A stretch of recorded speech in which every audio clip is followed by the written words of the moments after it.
अस्सलामु अलैकुम, मैं मोहम्मद इमरान IM वर्ल्ड के साथ ना सिर्फ जंग पूरे पाकिस्तान से मशहूर सियासतदान और फेमस पर्सनैलिटी शेख वकास अकरम साहब हमारे साथ मौजूद हैं। आए उनसे गुफ्तगू करते हैं और उनसे पूछते हैं कि इमरान खान ने उन्हें खुद कहा था कि आप PTI ज्वाइन करें या उनकी अपनी मर्ज़ी थी। अस्सलाम वालेकुम। वालेकुम सलाम जी। शेख साहब ये बताइएगा कि आपने अपनी मर्ज़ी के तहत PTI ज्वाइन किया या इमरान खान साहब की तरफ से कॉल दी गई थी? लाम वाला मैंने अपनी मर्ज़ी से ही ज्वाइन की है और आपने दोनों चीज़ें अपने सवाल में ही कह दी। खान साहब की कॉल आई और मैंने अपनी मर्ज़ी से ज्वाइन की है कि जहाँ हम बैठे हैं यहाँ हम क्यों बैठे हैं, और वो एक जद्दोजहद है उस हकीकी आज़ादी के काफ़िले की जो खान ने दी है। और हम ये समझते हैं कि अगर इसमें हम सब को जो इस काफ़िले के मुसाफिर हैं अल्लाह ताला कामयाबी देता है, तो उस कामयाबी की निस्बत से खान साहब अगर वज़ीर आज़म बनते हैं तो हम सब की ख्वाहिश ये है, जितने भी लोग मेरे साथ हैं, मार साहब हैं, हम हैं, कि जो जो महरूमियाँ झांकी हैं हम उन्हें दूर करें। और उस महरूमी को किसी एक चीज़ से टैग नहीं किया जा सकता। तो जो महरूमियाँ होंगी वो झांकी अवाम के साथ बैठ के, बल्कि कहना चाहिए कि जो हमारा मुस्तकबिल है, नौजवान और बच्चे हैं जैसे आप लोग हैं, आप लोगों की मशावरत से हम इस प्रोसेस को आगे बढ़ाएंगे और कोशिश करेंगे कि कमियां कोताहियां दूर हो सकें। अच्छा ये बताइएगा कि पाकिस्तान के अंदर आला अदलिया इंसाफ फराहम करने में क्यों नाकाम साबित हो रही हैं? दिन ब दिन बेंच पे बेंच टूटता जा रहा है, पाकिस्तान की अदालतें कब मजबूत होंगी? देखें, मैं तो ये नहीं कहूँगा कि वो इंसाफ देने में नाकाम हो रही हैं, इसलिए कि जिन लोगों ने साजिश की कोशिश की, जजों को थ्रेट किया और बेंच टूटे, इसके बावजूद आला अदलिया के मुअज़्ज़ज़ जज साहिबान, चीफ़ जस्टिस ऑफ पाकिस्तान, वो इस्तकामत से और बड़ी हिम्मत से अभी तक खड़े हैं। और जब तक वो खड़े रहेंगे अपने पैरों पे, और हमें उनसे इंसाफ की तवक्को रहेगी। और हम समझते हैं कि अदलिया, बल्कि ख़ान साहब भी यही समझते हैं और तहरीक इंसाफ का हर वर्कर यही समझता है कि अदलिया ख़ान को और पाकिस्तान को, दोनों को इंसाफ देगी। अच्छा जी, आपका भी एक तल्लुक़ ट्रांसपोर्ट कंपनी से है, तो पाकिस्तान के अंदर माशी हालात कैसे देख रहे हैं? पाकिस्तान के अंदर इस वक्त माशी हालात बहुत बुरे हैं। गरीब बड़ा तंग है, लोग खाने पीने की अशिया ख़रीद नहीं सक रहे हैं, गरीब आदमी की पहुंच से वो दूर हो गई है। आप आटे का थैला देख लें, आप घी देख लें, आप चीनी, कुछ भी आप देख लें, लोगों की तनख्वाह नहीं बढ़ी है, लोगों के ज़राए आमदन नहीं बढ़े हैं, मगर जो महंगाई है वो इस वक्त 60-65% की ग्रोथ की रफ्तार से आगे चली गई है। तो बंदे तो बेचारे, जो लोग गरीब आदमी थे या मिडिल क्लास के लोग थे, जिन्हें आप सफ़ेद पोश कहते हैं, उनके लिए तो गुजारा जो है वो नामुमकिन हो गया है। वो तो अपनी सिर्फ सफ़ेद पोशी का भरम बचा रहे हैं इस वक्त। अल्लाह ताला उन पे रहम करे, हम सब पे रहम करे, क्योंकि ये बारी सब की आनी है। अच्छा जी, अगर आज ये हमारे जो जिन लोगों के आमदन इतने ज़राए इतने ज़्यादा नहीं है, गरीब आदमी है या मिडिल क्लास है, अगर आज इनकी बारी आई है और ये आउट ऑफ जॉब होते हैं, तो कल अमीर लोगों की बारी भी लगनी है, क्योंकि यही लोग हैं जो इकॉनमी को चलाते हैं, याद रखिएगा। सो ये लम्हा फ़िक्रिया है और मैं समझता हूँ कि इस पे हुकूमत को तवज्जो देनी चाहिए थी। इस वक्त आज वो दलदल में जो है, उसकी एक सबसे बड़ी वजह ये भी है।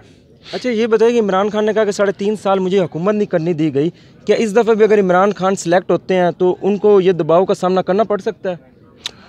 बिल्कुल करना पड़ सकता है, इसीलिए तो खान साहब कह रहे हैं लोगों को कि बाहर आओ, मुझे 2/3 मेजॉरिटी दो, ताकि मैं किसी के दबाव में ना आ सकूं। आप आउट ऑफ कंट्रीज़ भी रहते रहे हैं, क्या वहाँ पे भी पाकिस्तान जैसे हालात होते हैं? जहाँ पाकिस्तान जैसे हुक्मरान होंगे वहाँ पाकिस्तान जैसे हालात होंगे। जंगी अवाम को क्या पैगाम देना चाहेंगे? जंग की अवाम को तो एक ही पैगाम है कि मायूसी गुनाह है। अल्लाह ताला ने हमें मौका दिया है। हमने झंग वालों ने, मैं शायद उस वक़्त उस काफ़िले में नहीं था, मगर झंग वालों ने उस वक़्त भी खान साहब को पे एतमाद का इजहार किया था, कॉन्फिडेंस दिया था, सारी सीटें जीत के दी थी। इस दफ़ा भी अपने खान की और पाकिस्तान की हिफाजत करें, बाहर निकलें, आगे चलें, आपस के डिफरेंसेस ख़त्म करें, और अगर अल्लाह मौका दे खान को और हमें, तो हम मिल के इस ज़िले की, ख़ुसूसन अपने शहर, ज़रूर मिल के कुछ करेंगे। अच्छा सर, मेरे बड़े कॉमन से सवाल हैं। पिछले दिनों राना सनाउल्लाह साहब ने मीडिया पे जो बयान दिया, एक एंकर को बयान दिया कि इमरान खान साहब नहीं रहेंगे, खान साहब रहेंगे या हम रहेंगे, اس سے بیان بازی پہ کیا کہنا چاہیں گے؟ میں تو آگے بھی ایک بچے نے مجھ سے یہی سوال پوچھا، میں نے ایک ہی جواب دیا، میں نے کہا اس کا یہی جواب ہے جو خان صاحب نے دیا کہ یہ نامناسب ہے، ہم دونوں ہی رہیں گے، مگر اگر پھر بھی نون لیگ بضد ہے کہ نہیں تم رہو گے یا ہم رہیں گے تو پھر اسی رہیں گے۔ چلیں اللہ کرے۔ اچھا سر، آپ کو کس نقطۂ نظر سے دیکھتے ہیں؟ ان کا نقطۂ نظر کچھ اور تھا خان صاحب کو ہٹانے کا، یا وہ سیاسی لحاظ سے بات کر رہے تھے جو رانا ثناء اللہ صاحب نے جو بیان دیا پچھلے دنوں؟ دیکھیں، رانا ثناء اللہ صاحب کا زیادہ تر لوگوں نے اور بچوں نے شاید پورا کلپ نہیں سنا۔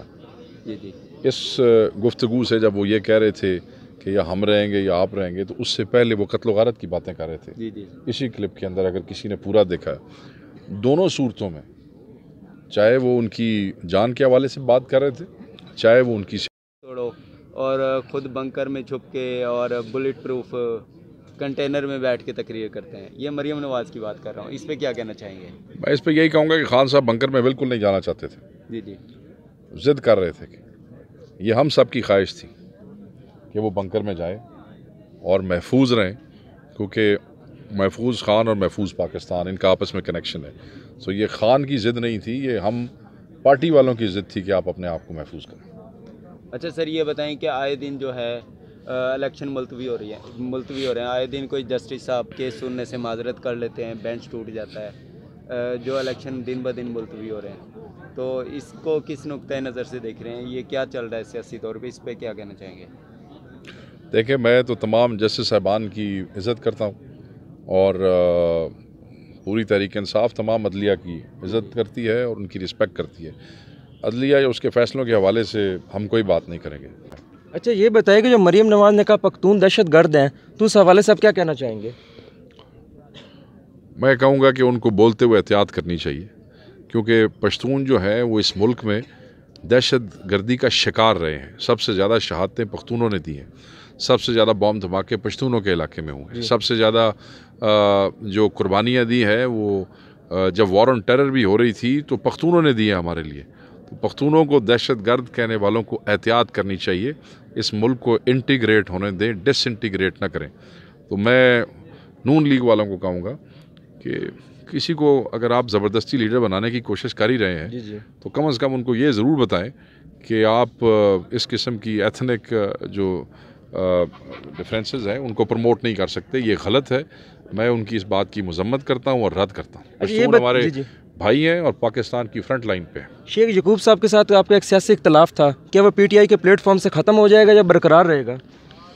دیکھیں، پہلی بات یہ ہے کہ اب آپ اتنی بڑی بڑی نیشنل باتیں کر رہے تھے میرے ساتھ اور نیشنل ایشوز پہ سوال کر رہے تھے، اس کے بعد اتنا لوکل سوال کا تک نہیں بنتا، مگر کیونکہ آپ نے اگر سوال کر لیا ہے تو میں آپ کو اس کا جواب دے دیتا ہوں۔ اور جواب یہی ہے کہ میں نے خان کو جوائن کیا ہے، خان جس کے ساتھ ہوگا ہم اس کے ساتھ ہوں گے۔ اور ساتھ یہ بھی آپ کو بات بتاتا ہوں، خان خود کریکٹر کا بہت اچھا جج ہے، مجھے بتانے کی ضرورت نہیں ہے۔ اچھا شیخ صاحب، پاکستان کا مستقبل کیسا دیکھ رہے ہیں؟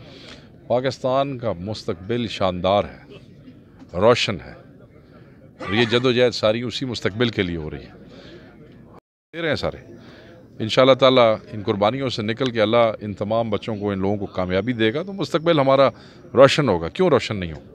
22 کروڑ عوام کا یہ مسلمانوں کا یہ ملک ہے، آپ کیا سمجھتے ہیں کہ ہم نے روشن نہیں ہونا تو پھر یہ دنیا بھی روشن نہیں رہے گی، یاد رکھیے گا۔ اچھا یہ بتائیے سر، یہ بتائیں، ابھی نیشنل کی کوئی سوال کی بات کر رہے تھے، ابھی جب خان صاحب کی حکومت آتی، خان صاحب یہ کہتے ہیں کہ پی ڈی ایم یا پچھلی حکومت جو گئی ہے خزانے میں کچھ نہیں چھوڑا، جب پی ڈی ایم کی حکومت آتی ہے وہ کہتے ہیں خان صاحب نے سارا ملک برباد کر دیا، خزانہ خالی کر دیا۔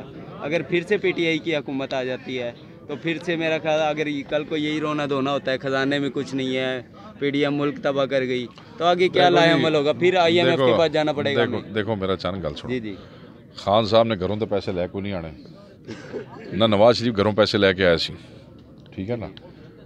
اگر نواز شریف کی پارٹی اس ملک کو اپنے گھر سے نہیں چلا سکی تو ہم اور خان صاحب بھی اس کو گھر سے نہیں چلا سکے۔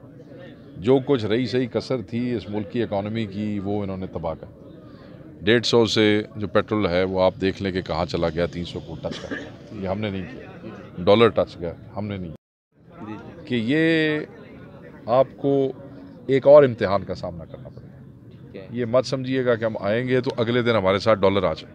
ہاں، الیکشن ہوگا تو استحکام پیدا ہوگا، استحकाम पैदा होगा तो एक इन्वेस्टमेंट की, बिज़नेस की, अपॉर्चुनिटी की फ़िज़ा पैदा हो।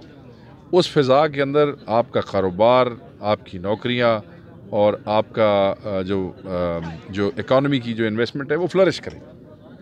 उस पर टाइम लगेगा और वो टाइम देने को आप सब तैयार हैं। ये जो पूरा दिन टीवियों पे बहस होती है कि इमरान ने क्या किया और नवाज शरीफ ने क्या किया, खान कल क्या करेगा, एक एक बच्चे को ज़बानी याद हो गया है कि हम जब आएंगे तो क्या करेंगे।